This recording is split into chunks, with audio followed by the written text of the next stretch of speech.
భగవంతునికి ప్రీతిపాత్రుడు కావాలంటే ఏం చేయాలో ఈ వీడియోలో తెలుసుకుందాం. వీడియో ఎక్కడ కూడా స్కిప్ చేయకుండా చివరి వరకు చూడండి. అలా అయితేనే మీకు అర్థమవుతుంది. హరి ఓం. అందరికీ నమస్కారం అండి. Welcome to my channel. నీకు ఏది కావాలో దేవుడిని నిర్ణయించి నివ్వు. ఆయన నీకు మంచిదైన దానినే ఇస్తాడు. ఆ నమ్మకం కలిగి ఉండాలి. దేవుడు నీకు కష్టాన్ని ఇస్తున్నది నీపై కోపంతో కాదు.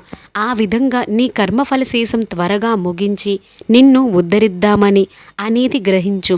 భగవంతుడు ప్రతిక్షణం నిన్ను, నీ ఆలోచనలను గమనిస్తూనే ఉంటాడు. ఆయన దగ్గర ఏదీ దాచలేవని తెలుసుకో.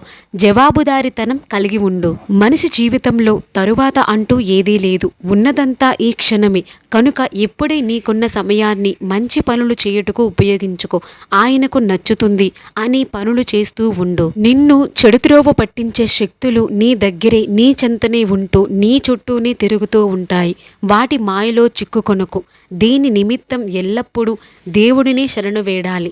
ఎన్ని బాధలైనా సరే భరించు, కానీ దేవుడిని మాత్రం మరువకు. దేవుడిని నిందించకు. దేవుడిని తిట్టవద్దు. మనలను ఉద్ధరించగలవాడు ఆయనే ఒక్కడే అని మరువకు. నీకు వీలైనప్పుడల్లా సమాజంలో సేవ చెయ్యు. సేవలో పాల్గొని తరించు. నిత్యం భగవన్నామ స్మరణలోనే ఉండు. అప్పుడే ఆయనకు, ఆ భగవంతుడికి ప్రీతిపాత్రుడు అవుతావు. తప్పకుండా ప్రతి ఒక్కరూ ఈ విధంగా చేస్తే తప్పకుండా భగవంతుడికి ప్రీతిపాత్రుడు అవుతారు.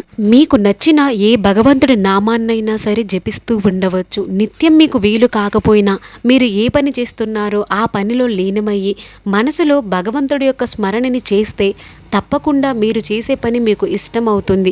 ఏది కష్టంగా అని అస్సలు అనిపించదు. నేను కూడా ఈ విధంగా చేసి ఉన్నదాన్నే. నన్ను నమ్మండి, ఖచ్చితంగా భగవంతుడు ప్రతి ఒక్కరికి సహాయం చేయడానికే ఉన్నాడు.